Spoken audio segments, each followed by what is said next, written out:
moi, ça va aller. Enfin, bon, je trouve que toutes ces choses-là sont beaucoup de l'ordre du ressenti, donc c'est souvent difficile de mettre des mots dessus. Mais moi, je dirais que c'est une théorie qui vise à montrer que notre modèle socio-économique actuel ne peut pas durer, ne va pas durer.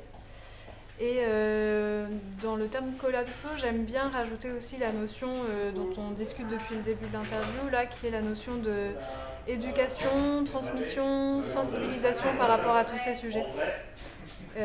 Parce que, à côté de ça, être certain que notre société va s'effondrer, il y a aussi les survivalistes qui pensent ça. Et donc, du coup, ils vont se réfugier dans leur bunker avec des boîtes de conserve pour fuir. La collapsologie, il y a cette notion de montrer que ça va s'effondrer, mais on en discute, on en parle, on sensibilise et on en parle tous ensemble. Techniquement, de façon assez rigoureuse, la collapsologie, c'est presque ce qu'ont commencé à faire les époux Meadows dans le rapport du Club de Rome. En fait, c'est étudier les risques, enfin, c'est faire la prospective, mais à un niveau scientifique assez costaud. Et c'est euh, être factuel scientifiquement sur les observations de l'évolution de la biodiversité, la qualité de l'air, des choses comme ça. La fonte des glaces, scientifiquement. Et la collapsologie, elle apporte déjà un petit côté jugement, en fait, d'effondrement. Et alors on en reparlera peut-être après, c'est pas que je m'éloigne de plus en plus de cette notion d'effondrement, mais elle a une connotation négative, lexicale presque. Et c'est pour ça, moi j'aime bien parler de transition. Mais après, dans le mot collapsologie, il est assez dévoyé en ce moment dans les médias, parce que justement on fait passer les collapsologues pour des surréalistes ou pour des bisounours, des écolos bisounours où tout va bien se passer par l'entraide en fait. Et c'est pas le cas en fait. Enfin, la collapsologie, c'est vraiment l'étude des risques d'effondrement de la société thermo-industrielle telle qu'on la connaît actuellement. Une société que pas tout le monde, pas partout dans le monde, y connaissent. Enfin, dans tout un tas d'endroits en Afrique, en Amérique du Sud, en Asie, la société thermo-industrielle, elle est assez loin d'eux encore, même si elle prend de plus en plus de place. La collapsologie a le côté l'humanité risque de s'effondrer totalement. Enfin, c'est quand même une hypothèse qui arrive de temps en temps. Il y en a qui le disent. Euh, et avec un déclin démographique qui est envisagé très concrètement par un peu tout le monde. Tout le monde dit que ça va mal se passer en termes de vie humaine. Après, est-ce que c'est à l'échelle de l'humanité entière, est-ce que c'est une mauvaise chose que l'humanité décline légèrement pour peut-être se stabiliser à un niveau qui serait plus sage par rapport aux ressources dont on dispose?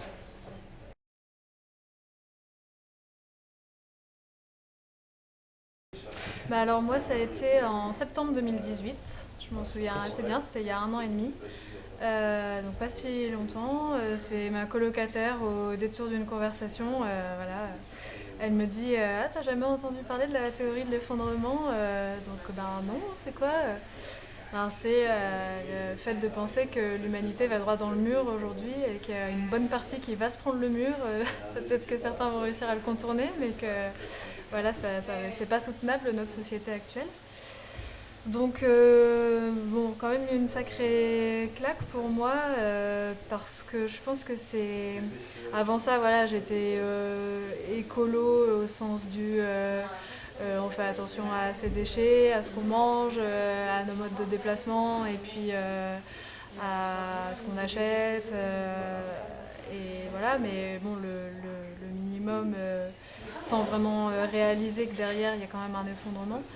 Et du coup, de réaliser ça, ça a été plus, moi, pas trop déprimant, mais une soif de vouloir absolument m'informer, voir tout ce que j'avais pu louper là-dessus, de plus creuser le sujet, et puis d'agir, de le diffuser autour de moi, de demander si des gens en ont entendu parler, d'en discuter et de partager autour de ce sujet-là. Donc les semaines qui ont suivi, ça a été surtout ça pour moi. Et puis, une fois la phase d'information passée, ça a été Un gros sentiment de pommitude. Je vais réutiliser le mot paumé, mais c'est vraiment ce que j'ai ressenti par rapport à l'ampleur des choses qui allaient éventuellement subvenir et ce qu'il fallait faire derrière. C'était ouais, complètement une perte de sens de où aller. J'en suis venue jusqu'à même démissionner de mon travail par rapport à ça, je pense, parce que dans mon quotidien, je sentais, j'avais l'intuition depuis 6 mois, 1 an, que c'était pas aligné ce que je faisais au quotidien avec mes valeurs et avec ce que je venais d'apprendre par rapport à ça. Et du coup, voilà, en février 2019, donc c'était 6 mois après avoir appris ça, j'ai démissionné dans le but de me consacrer complètement, moi, mon esprit, mes actions, ma personne, à travailler pour construire le monde de demain. Et c'était plus en accord avec mon côté professionnel, ma vie professionnelle. Et du coup, depuis ce moment-là, j'ai encore un petit peu ce sentiment de perte de sens, d'impuissance surtout aussi par rapport à la tâche, mais de m'être investie dans des réseaux, dans des associations, dans des collectifs qui se bougent par rapport à ces questions-là, forcément ça redonne de l'espoir. Et puis d'agir et d'être en action, forcément, ça permet de ne pas toujours ruminer ces questions, de lire des choses, voir des vidéos qui sont forcément des fois un petit peu déprimantes. Donc on pense à autre chose, on parle à d'autres choses et on pense au futur. Et puis depuis peu, là aussi, j'ai réussi à mettre des mots sur le sens et la quête que je cherche à atteindre depuis quelques mois, qui est que finalement, on n'est pas obligé de gérer toutes ces questions-là seul et qu'il ne faut pas prendre la responsabilité seul de vouloir sauver le monde, parce que ça, personne ne peut le faire. Et des fois, voilà, c'est un peu ce qu'on a envie quand on apprend ce genre de nouvelles. On dit mince, je suis consciente. Qu'est-ce que je peux faire maintenant pour sauver cette humanité qui va dans le mur? Et il faut réaliser que seul on peut pas le faire. Et plutôt là aujourd'hui, je suis dans un sentiment de trouver ma place et le rôle que j'ai à jouer dans cette transition. Et puis continuer à faire ce qu'on aime, être aligné avec notre personnalité et pour trouver la juste place qu'on aura dans le monde de demain. Moi, la prise de conscience, je pense qu'elle a été progressive quand même. Après, la première fois que j'ai entendu parler d'effondrement, c'est Vincent Miniero en 2014, je crois, fin 2014 ou début 2015, qui était venu faire une conférence à l'Accordé pour expliquer un peu tout ça, globalement. Donc première action niée, évidemment. Moi, je parlais de transition et pas d'effondrement. Et au final, je reviens un peu à ce discours-là. C'est drôle, 5 ans après. Mais en même temps, j'avais un peu intégré les réseaux des Colibris à ce moment-là, où il y avait notamment le film Enquête de sens qui sortait et qui me parlait beaucoup aussi dans cette idée de, en fait, c'est en train de partir en vrille. Est-ce qu'il n'est pas temps en fait de donner un sens à sa vie et à sa vie professionnelle aussi? Il y a le film Demain qui est sorti juste après, qui en fait reprenait très clairement, il y a eu un énorme succès, mais il parle d'effondrement, le film Demain. Les 10 premières minutes, c'est le diagnostic, c'est la 6e extinction de masse et la potentielle extinction de l'humanité. Il faut dire les choses comme elles sont. On s'attarde beaucoup sur la deuxième partie du film, qui est la 90% sur toutes les solutions, les alternatives, mais le diagnostic, c'est si on continue à vivre comme on vit actuellement, l'humanité peut s'éteindre d'ici quelques décennies ou quelques siècles. Et du coup, tout ça, ça m'a amené à... J'étais déjà très écolo à la base, mais ça m'a amené à être encore plus engagé, je pense, à un moment donné, dans la résilience, dans cette idée de résilience, de donner...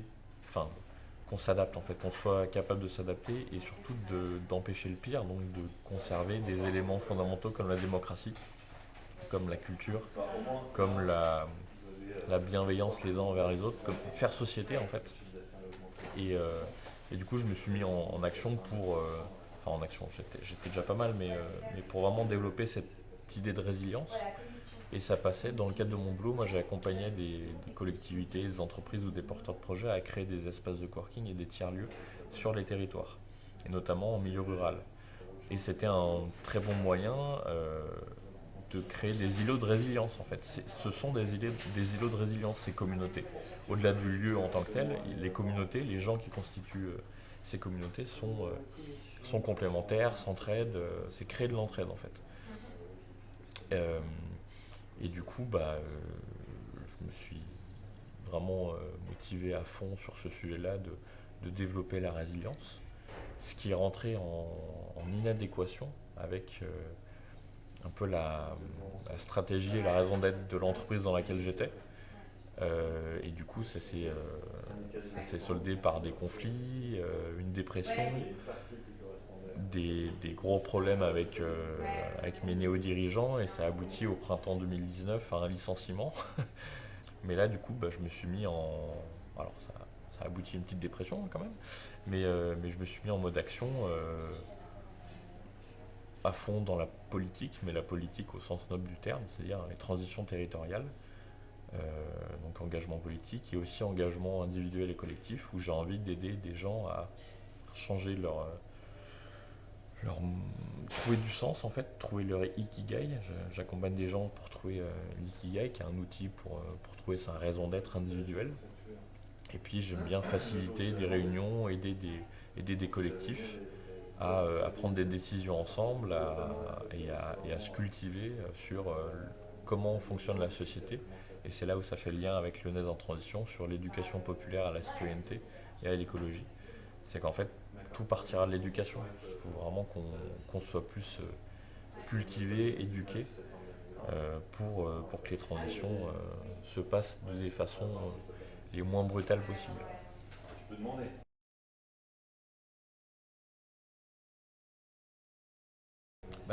La dépression, elle est arrivée un peu après. En fait, elle est arrivée. J'avais l'impression d'être dans une société, dans une entreprise qui avait à cœur ces sujets-là d'écologie, de solidarité, d'entraide. Et en fait, j'étais aligné à ce moment-là. Et puis les choses ont évolué. Peut-être que je me suis rendu compte de la gravité de la situation. Et j'ai vu en fait que les gens avec qui je travaillais n'étaient pas tant que ça conscients et n'avaient pas tant que ça envie d'opérer à des transitions. Et c'est là où la dépression est arrivée en fait. Et en fait, le déclenchement, enfin, ça m'a fait un gros coup de pied au cul en fait, pour dire fais-en encore plus que ce que tu fais actuellement. Peut-être que ces gens-là avec qui tu travailles, ils sont pas encore fait une forme de transition individuelle. Et aide les gens qui ont envie d'être aidés aussi. C'est là où ça rejoint ce que tu disais Lucie sur il faut être conscient de ce qu'on est capable de changer. Il faut être conscient de ce qu'on n'est pas capable de changer et vraiment faire la différence entre les deux. Et faire le deuil de gens avec qui on pensait pouvoir changer les choses et en fait non. C'est très difficile. Et du coup, il y a un switch à faire pour aller vers des gens qui ont envie d'évoluer et de préparer une transition enviable et heureuse en fait. Moi, il y a vraiment le côté coup de pied au cul en fait. Et envie, enfin, c'est surtout le truc, c'est quand je serai vieux, au crépuscule de ma vie, j'ai envie de me retourner et de me dire, j'ai fait tout ce que j'ai pu en fait. J'ai pas de regrets. Et je pourrais pas me regarder dans une glace en me disant, en fait, à ce moment-là, t'as quand même bien profité en laissant d'autres dans la merde. Non, je peux pas en fait ça.